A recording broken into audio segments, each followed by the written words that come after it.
Syngonium plant या arrowhead wines को अक्सर घरेलू पौधों के तौर पर आम उगाया जाता है। ये लकड़ी की ऐसी बेलें होती हैं जो दरख्तों पर 10 से 20 मीटर या इससे भी ज़्यादा ऊंचाई तक बढ़ जाती हैं। अस्सलाम वालेकुम व्यूअर्स, मेरा नाम मोहम्मद आमिर है और हमारे यूट्यूब चैनल का नाम टेरेस गार्डनिंग जोन है।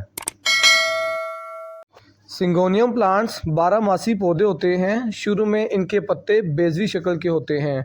इसके बाद तना तेज़ी से लंबाई तक बढ़ता है और फिर ये सायादार जगहों की जानिब रेंगना शुरू कर देते हैं, और अगर पास के दरख्त हो तो ये उसके तने तक पहुंचने के बाद दरख्त के ऊपर रोशनी की जानिब तेज़ी से बढ़ना स्टार्ट कर देते हैं और पौधों के पत्तों का साइज़ बढ़ना शुरू हो जाता है। ऐसी सूरत में अगर इसकी जड़ों को काट भी दिया जाए तो यह दरख्त के तने की मदद से ग्रो करते रहते हैं और पत्तों का साइज़ तंग और छोटा होता जाता है।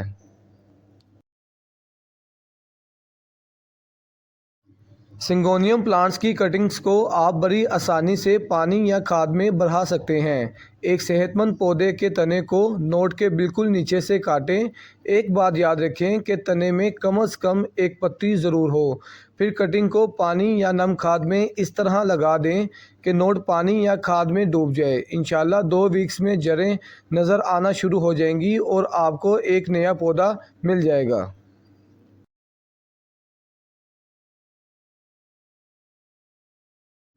सिंगोनियम प्लांट्स की ब्रांचेस के टिश्यूज़ में कैल्शियम ऑक्सलेट होता है।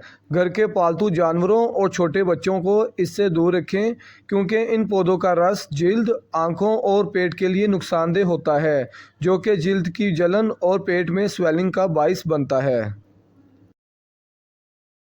ये पौधे कम सूरज की रोशनी को बर्दाश्त करने वाले हैं। सुबह की सूरज की धूप में बहुत तेज़ी से ग्रो होते हैं, लेकिन दोपहर की तेज़ धूप इनके पत्तों को झुलसा सकती है। एरोहेड वाइन्स को समर सीज़न में इनडायरेक्ट धूप में रखें, जबकि विंटर सीज़न में इन्हें डायरेक्ट सनलाइट में ग्रो करने दें। अगर आप एरोहेड बेलों को इंडोर ग्रो कर रहे हैं तो पॉट्स में ऊपर की मिट्टी खुश्क होने पर ही पौधों को पानी दें, और अगर आप इन पौधों को आउटडोर ग्रो कर रहे हैं तो इन्हें भरपूर तरीके से रेगुलर वाटरिंग करें, तो ये बहुत तेज़ी से बढ़ेंगे।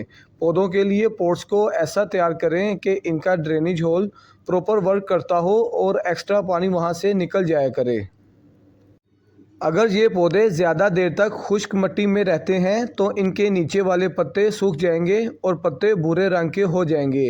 ऐसी सूरत में पॉट को पानी के बर्तन में डिप कर दें और पौधे को दोबारा हाइड्रेट होने दें। इसी तरह अगर मिट्टी तवील अरसा तक गीली रहती है तो इसके पत्तों का कलर येलो होना शुरू हो जाएगा, क्योंकि जब पॉट्स में पौधों को मुसलसल पानी ज़्यादा दिया जाता है तो मिट्टी में पानी भर जाता है, जो ऑक्सीजन को जड़ों तक पहुंचने से रोकता है, और मिट्टी का ये दलदल बैक्टीरिया और दूसरी बीमारियों की अफजाइश का सबब बनता है। सो फ्रेंड्स, अगर आपके पौधों के पत्ते भूरे या पीले हो रहे हैं तो ये वीडियो आपके लिए बहुत फ़ायदेमंद रहेगी।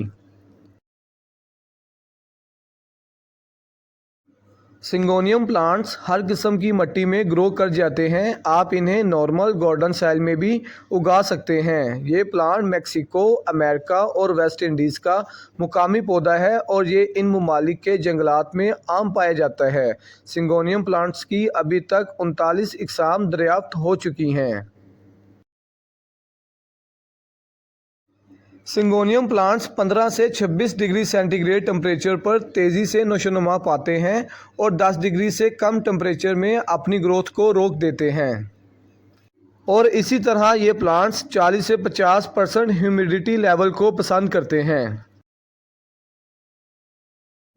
ये तेज़ी से बढ़ने वाले पौधे हैं और फर्टिलाइजेशन से भरपूर फ़ायदा उठाते हैं। सिंगोनियम प्लांट्स या बाकी दूसरे इंडोर प्लांट्स को आप लिक्विड फॉर्म में फर्टिलाइज़र दें तो ये तेज़ी से नशोनुमा पाते हैं।